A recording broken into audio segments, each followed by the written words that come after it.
The Battle of Algiers was a campaign of urban guerrilla warfare carried out by the National Liberation Front against the French Algerian authorities, from late 1956 to late 1957. The conflict began as a series of terrorist attacks by the FLN against the French forces and civilians in Algiers. Reprisals followed and the violence escalated, leading the French Governor-General to deploy the French army in Algiers to suppress the FLN. Civilian authorities left all prerogatives to General Jacques Massu who, operating outside legal frameworks between January and September 1957, successfully eliminated the FLN from Algiers. The use of torture, forced disappearances and illegal executions by the French later caused controversy in France. Background: in March 1955, Rabah Bitit, head of the FLN in Algiers, was arrested by the French.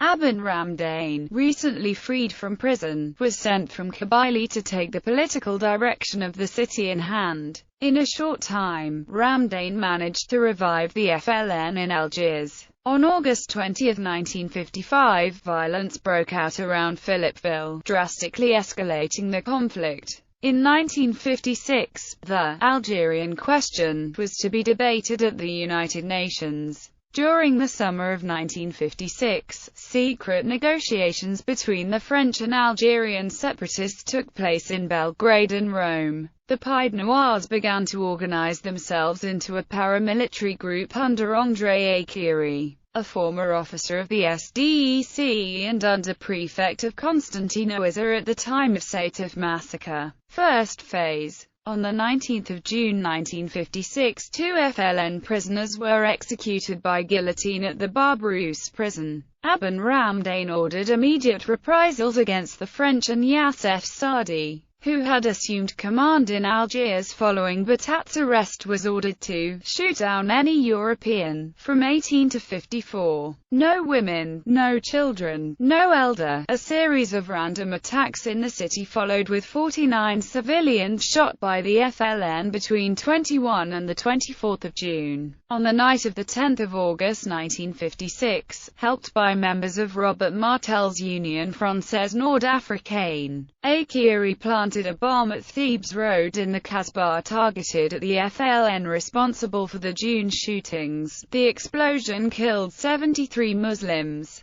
In September at the Summum Conference, the FLN adopted a policy of indiscriminate terrorism, and Ben Midi and Youssef Saadi were ordered to prepare for an offensive. Peace talks broke down and Guy Mollet's government put an end to the policy of negotiations. Labi Ben Midi decided to extend terrorist actions to the European city as to touch more urban populations, Arab bourgeoisie in particular, and use Algiers to advertise his cause in metropolitan France and in the international community. Youssef Saadi proceeded to establish an organization based within the Casbah. On the evening of 30 September 1956, a trio of female FLN militants recruited by Youssef Saadi, Jamila Bouhayed, Zora Drif and Samuel Akhdari, carried out the first series of bomb attacks on 3 civilian targets in European Algiers. The bombs at the Milk Bar on Place Burgot and the cafeteria on Rue Michelet killed 3 and injured 50, while the bomb at the Air France terminus failed to explode due to a faulty timer. On the 22nd of October 1956,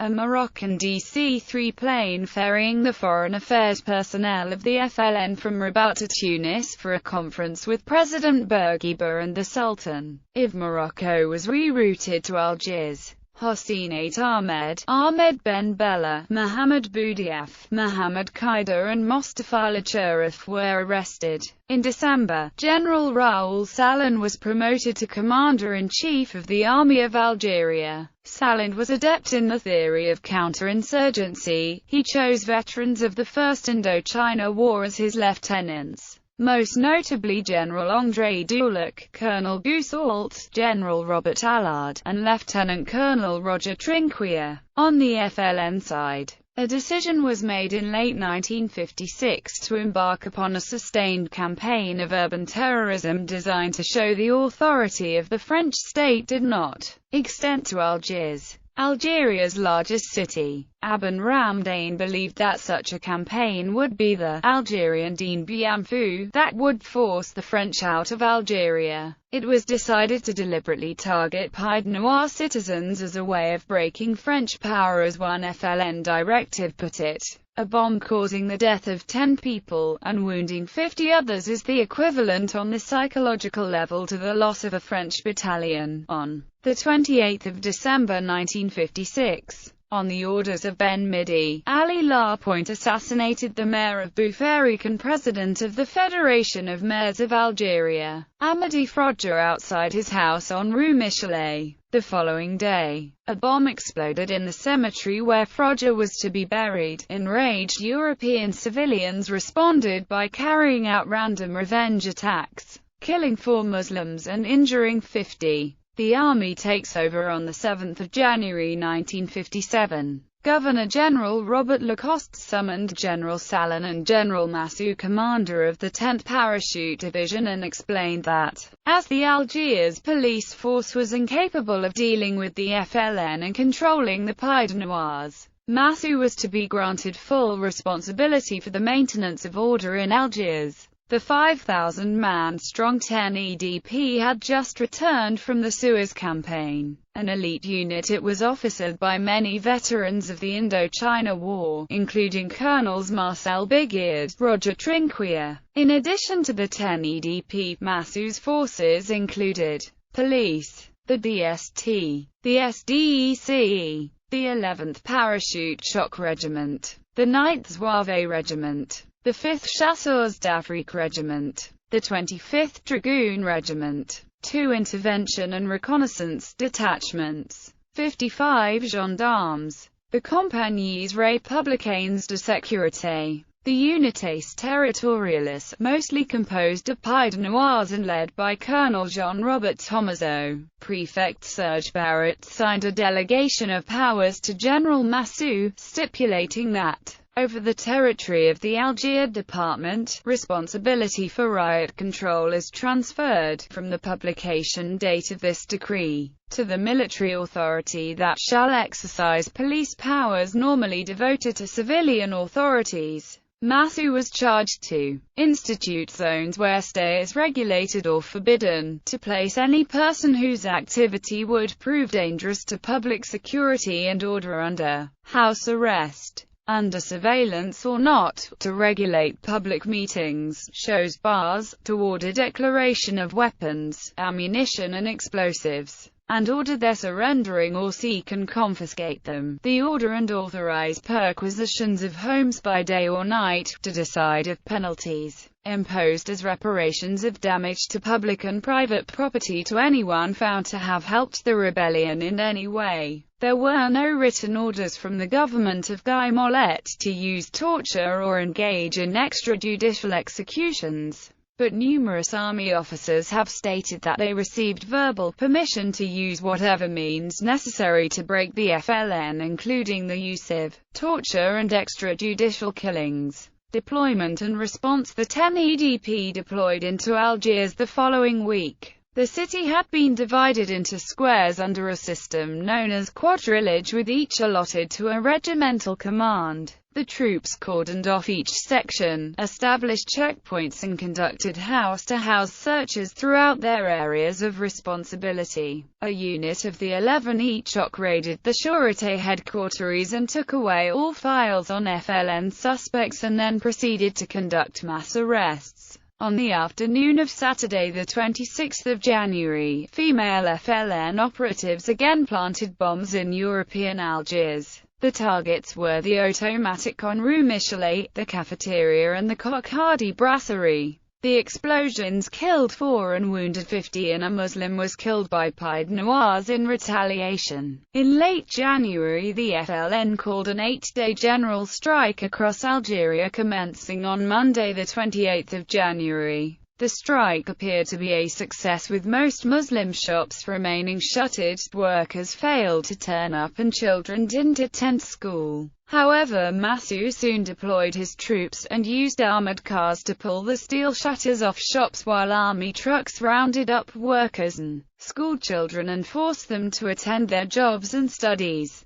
Within a few days the strike had been broken. The bombings, however, continued, and in mid-February female FLN operatives planted bombs at the Municipal Stadium and the Algiers Stadium in Algiers, killing 10 and injuring 45. After visiting Algiers, a clearly shocked Defense Minister Maurice Bourg-Mournery told General Massu after the bombings, "We must finish these people off." Battle of the Casbah. The Casbah fell under the control of Colonel Bigard and his 3rd Colonial Parachute Regiment. While females had not previously been searched in Algiers, following the Coq-Hardy explosion, one of the waiters identified the bomber as a woman. Accordingly, female suspects were subsequently searched by metal detectors or physically, limiting the ability of the FLN to continue the bombing campaign from the Casbah. In February, Bigard's troops captured Yassif's bomb transporter, who under extreme interrogation gave the address of the bomb factory at 5 Impasse de la Grenade.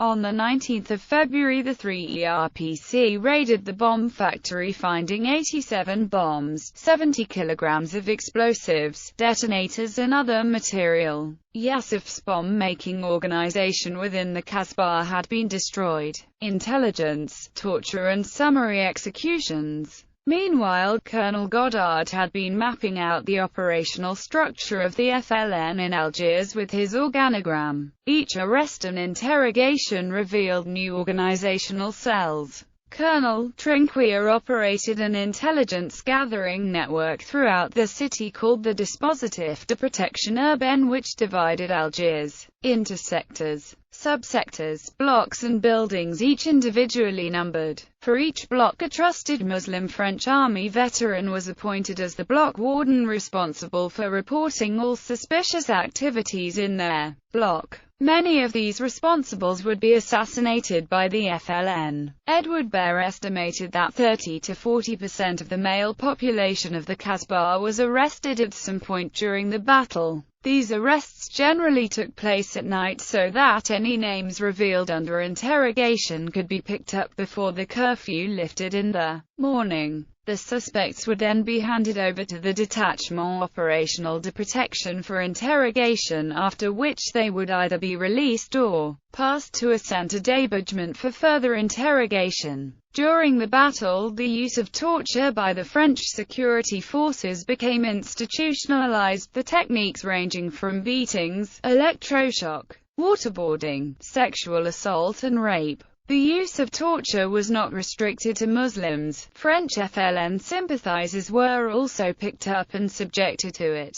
Maurice Audin, a communist university professor, was arrested by the Paras on the 11th of June on suspicion of harboring and aiding FLN operatives. Henry Alleg, the communist editor of Alger Républicain, was arrested by the Paras at Audin's apartment the following day and was told by Audin that he had been tortured. Audin was never seen again, and it is believed that he either died while being interrogated or was summarily executed. Alleg was subjected to the guillotine and waterboarding. Following his release, he wrote his book La Question, published in 1958, which detailed his final meeting with Audin and his own experience of torture. General Massu appointed Major Paul Osseresses to run a special interrogation unit based at the Villa des Tourelles in the Mustapha district of Algiers. High-value suspects and suspects with information relating to matters outside a para-regiment's territorial sector would be passed over to Colonel Osseresses' unit, where torture was used as a matter of course.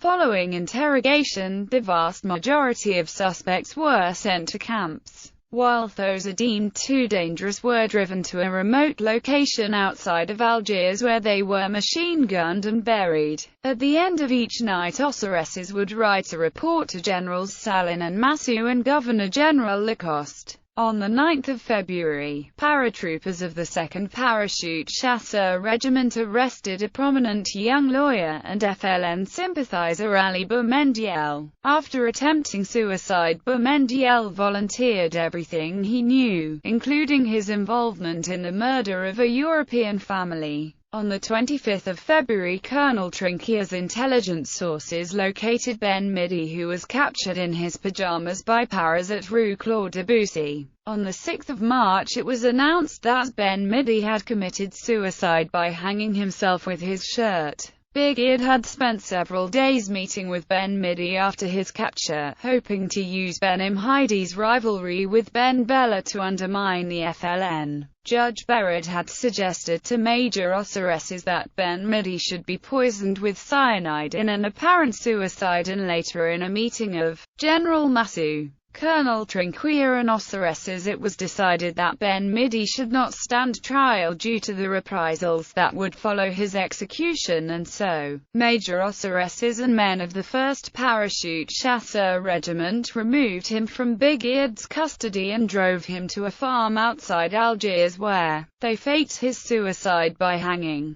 On the 23rd of March, following a meeting between Massou, Trinquier, Fossey François and Osseresses to discuss what was to be done with Ali Boumedienne, Osseresses went to the prison where Boumedienne was being held and ordered that he be transferred to another building. In the process, he was thrown from a 6th-floor sky bridge to his death. Major Osseresses was unapologetic regarding the actions he had undertaken during the battle. He said that the justice system would have been paralyzed had it not been for our initiative. Many terrorists would have been freed and given the opportunity of launching other attacks. The judicial system was not suited for such drastic conditions. Summary executions were therefore an inseparable part of the tasks associated with keeping law and order. Interlude and reorganization. By late March 1957, the FLN organization within Algiers had been completely broken, with most of the FLN leadership killed or underground, and no bombs went off in Algiers.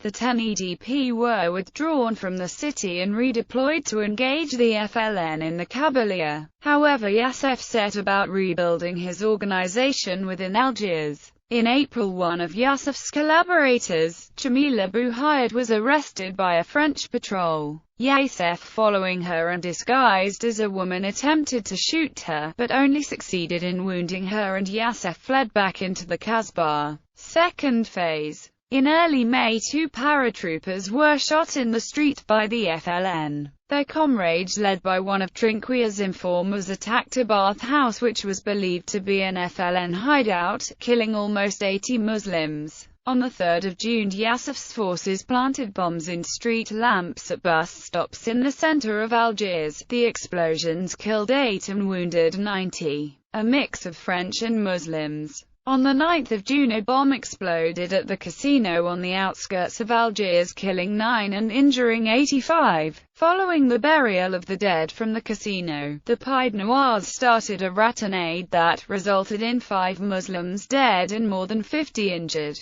As a result of this upturn in violence, the 10 EDP was again deployed to Algiers. In July, informal negotiations took place between Yassef and Germain Tillian to try to agree a deal whereby attacks on civilians would stop in return for the French ceasing to guillotine members of the FLN. During this period, a number of FLN bombs were planted, but with no civilian casualties. FLN defeated on the 26th of August following intelligence gained by Colonel Godard's operatives. The 3 ERPC raided a house in the Impasse St. Vincent where Yassef's new bomb maker and deputy were believed to be hiding. After suffering several casualties trying to capture the 2 alive, both men were eventually killed. On the 23rd of September, a courier for Yassef was arrested by Godard's men. At 5 a.m. on the 24th of September, the 1E Wahida, commanded by Colonel Pierre-Jean-Pierre, sealed off Rue Caton and raided Yassef's hideout at No.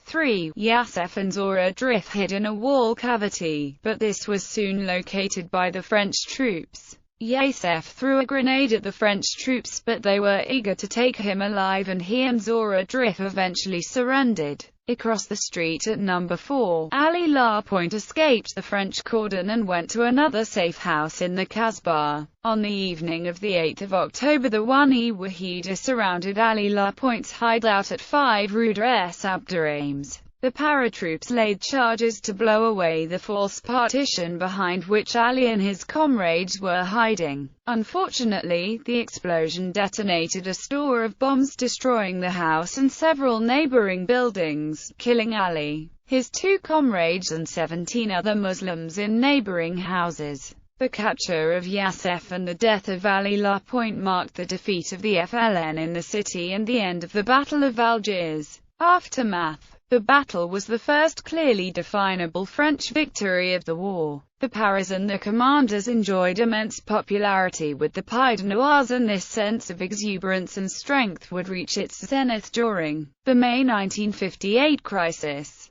The FLN losses are impossible to determine accurately. In addition to the publicized FLN deaths, there were many who simply disappeared. Paul Taitgen, General Secretary of the Prefecture of Algiers, who resigned in March 1957 over the use of torture by French forces, calculated that over 24,000 Muslims had been arrested during the battle, and by subtracting those released or still in captivity, estimated that as many as 3,000 were missing. As details of the use of torture and summary executions became public in the years following the battle and the end of the Algerian War, the French victory and the reputations of many of the commanders became tainted by the methods used in the battle. In popular culture, Lost Command by Mark Robson, The Battle of Algiers by Gillo Pontecorvo, La Question by Laurent Heinemann.